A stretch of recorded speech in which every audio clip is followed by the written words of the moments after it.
So hello guys and welcome back to the channel. Today I'm going to show you how to add Google Analytics to BigCommerce. So the first thing you want to do once you open up your BigCommerce account is go over to the left side of the screen. You can see Home, Orders, Products, Customers, Storefront, Marketing, Analytics, Apps, Channels, and Settings. From here, I suggest you go to Settings.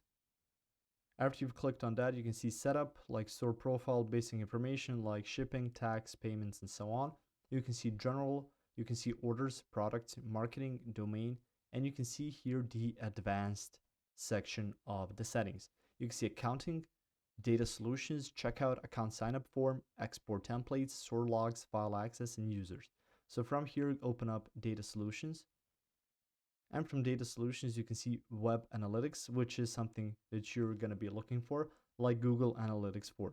It says measure your traffic and engagement across websites. So you can see Universal Analytics, Metapixel, PayHelm, Visual Website Optimizer, Site Verification Tags, Affiliate Conversion Tracking.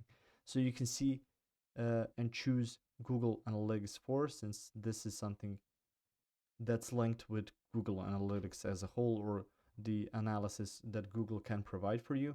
And you can click on connect. If you wish to learn more, you can just click on that. It's going to open up your support page on BigCommerce that will dive in what it means to connect with Google Analytics. So you can see there's quite a lot of stuff that they make it quite easy for you, so you don't have to worry, or you can even ask questions about this connection, how it will look, what it will monitor, and so on. So just click on here. If you found this information helpful or useful, you can like the video. You can also share the video.